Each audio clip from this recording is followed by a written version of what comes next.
It's that sort of juxtaposition of robots, telephones and standing stones. It came from a really strange place, that song. It was me looking at the other side of the valley in Devon at sunset at the cows and the way that their shadows just sort of became more and more elongated to the point where it did look like a sort of stone circle. And I sort of imagined the cows became humans, and the way that we're sort of constantly pausing to document and communicate. When I started out, there wasn't such a thing as a phone with a camera in it. It didn't actually exist. And the only time you got your photograph was taken was either at a sort of event or someone who randomly had a camera on them. So life was actually, the daily procession through was a very different thing. I mean, now literally all the time there's this sort of very subtle but apparent deconstruction of our senses into sort of robotic components. There's a line in Everyday Robots that says, "Everyday robots just touch thumbs." You know, and it's that sort of, I don't know, it's that gradual, very subtle alienation from ourselves that is taking place. It's a sort of dance that we're involved in with technology. At sunset, people standing there just on their phones, static at a train station or whatever, you know, that sun and the shadows and the sense of beauty in that, but also a sense of isolation.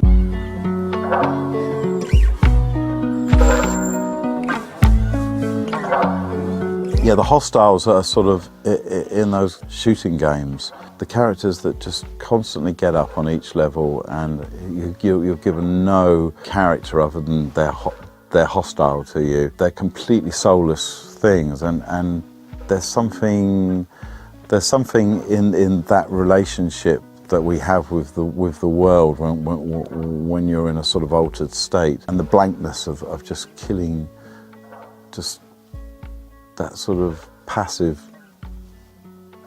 aggression that exists in computer games. It's kind of weird. Personally, I'm more of a sort of oh, look at the sunset, isn't it beautiful?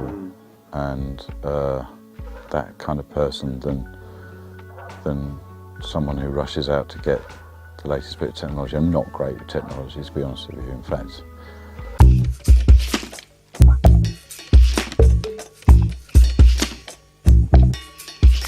Well, that starts really strangely, arrhythmia. Yes. Yeah, accepting that you live with uncertainty. Yeah, which is when your heartbeat is slightly irregular, which is something everybody experiences. It's sort of a mad way to start a song, and then the press play. Well, it's just so much of our sort of abstractions, in an everyday sense, are related to pressing play. You know, whether it's just sitting down, watching a DVD, or putting a radio on, or obviously on a computer, or when you're passing time playing a game on a tube or whatever. Symbols like the triangle have become so sort of synonymous with abstraction and time out. You know, and they're so powerful, and yet we accept them on such a sort of universal level. You know. People press the triangle when they're on their own and do whatever they do when they press the triangle, whether it's listen to music, you know, whatever.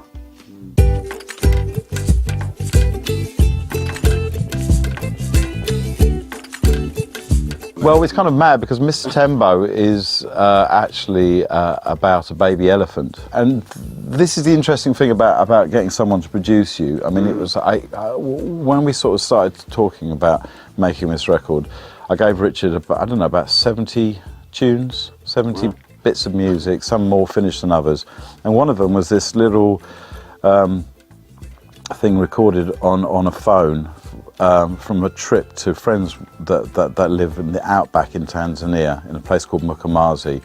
Went to visit them a couple of years ago, and sort of a few weeks prior to us turning up, this little elephant had literally just walked into camp and had been named Mr. Tembo, and they were looking after him. And I was, you know, as you would be, I was incredibly sort of charmed by this creature, this amazing creature. And I had a ukulele with me on that trip, and I wrote this little song for him and sang it to him. The guys that were looking after this little elephant, very devout Christian Tanzanians, they watch telly every night, and the little elephant sat with them and watched telly, but most of it was gospel television. And the word for gospel in Swahili is Injili. So there was some strange connection between going back to Colworth Road to the City Mission, this baby elephant, and gospel.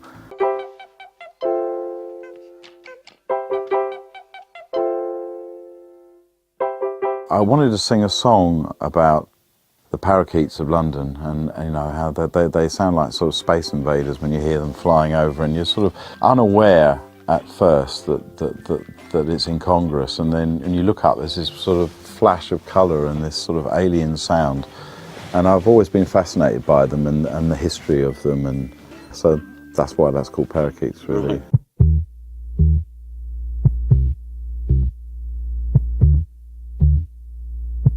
The narrative image is of a night spent in Dunoon in Scotland, which is where they used to have the nuclear submarine base. I did a gig there in 1996 when Blur did the Seaside tour. Another very ghostly place sort of completely shrouded in melancholy, and sort of a place that sort of had seen better days, definitely, but the image of it's hard to be a lover when the TV is on. There's nothing in your eyes. It might seem like it's a domestic thing, but for me it was the idea of someone just heading out of those dark locks into the Atlantic in a nuclear submarine with the sort of the glow of their monitors and stuff, and you know, that aspect, that's what that song kind of is. And the Selfish Giants are sort of these nuclear submarines hiding in the canyons far out in the sort of oceans.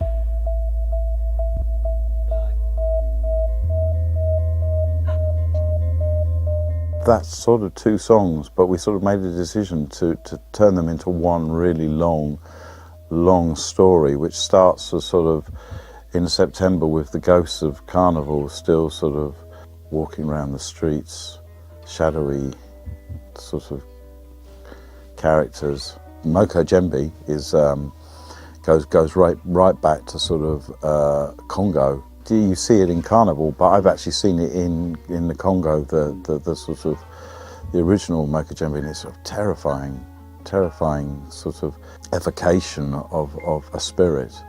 I kind of let them out their boxes, and they're walking around my neighbourhood. Moko Djembe, he's sort of walking through All Saints Road, and he's looking over at the Brunel estate, and you know, he's kind of sort of, where's everyone gone?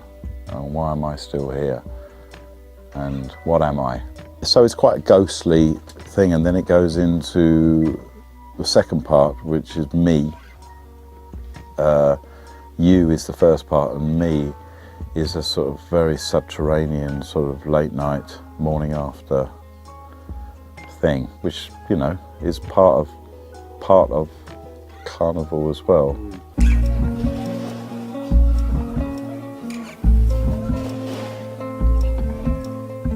I mean, that song, Hollow Ponds, when I was sort of playing with the idea of making a record of this nature. I actually went back to Leytonstone and I went back to Colchester in the same week, and I took lots of photographs and small videos, and you know, walked up and down the road in Leytonstone and the street in outside Colchester.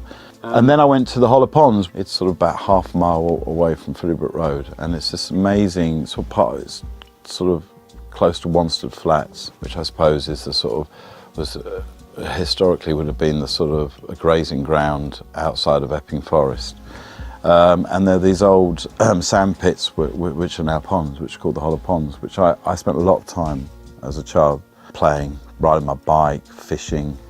As water sometimes can sort of become a mirror, I sort of I started sort of going back through some mad experiences like learning to ride, having my first sort of canter on a horse when I was like 7 or 8.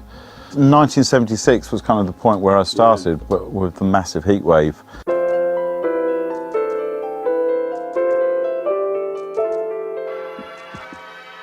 I had to move out of my house because we were having building work done on it, and I was living in another part of the neighbourhood. Right. And there were 7 high-rise buildings in my field of vision.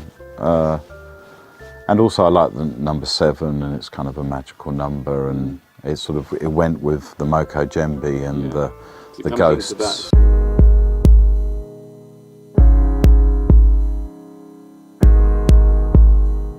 That was a sort of early sort of realisation of what I think Everyday Robots is trying to express. Same place actually, down in Devon. When we had the eclipse, I went down there like everybody else, and there was this moment. It was complete sort of classic British white lead sky. Absolutely no indication that some sort of, you know, historic event, you know, and there'd been this incredible congestion in the sort of hours preceding of people trying to get down to the southwest, because that's where it was really going to be at its best. And everyone was there taking photographs of nothing. And that in itself became the event, this sort of endless flashing of light all the way down the coast, and that's kind of for me where that song I got that emotional tug from. First verse is a recurring dream I had as a child. I used to have this recurring dream about a black sand beach and flying in this kind of sort of aeroplane, a sort of slowly crashing aeroplane, and it would always fly over black sand beaches. The second part of the song is about a bus journey from Los Angeles to San Francisco to go and see this place which we talked about a lot, which was the Church of John Coltrane, which was this mad sort of church dedicated to Coltrane. Very, very excited about it. Got there, and it was sort of beautiful autumn morning, about 7 in the morning. I don't know what we thought was going to be going on at 7 o'clock in the morning, but it's sort of in our mind, we'd sort of carried this mad night on a bus there and sort of stumbled out, and there was no one there.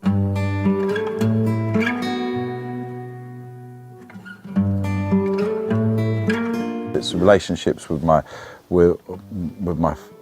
family, you know, from childhood to now, and yeah, I mean it's definitely totally driven by mistakes, you know, happiness, dreams, expectations, how you sort of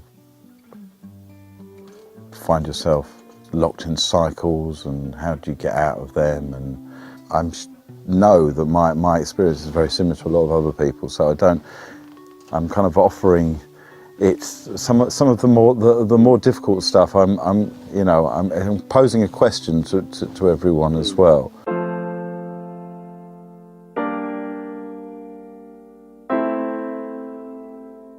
no one asked Brian to sing. Everyone asked him to produce, but no one ever asked him. And he's such a fan of singing. You know, he's got such a clear, crisp voice, and mine is such a different sort of tone that it was kind of interesting to put the two together. I mean, obviously, I was delighted because I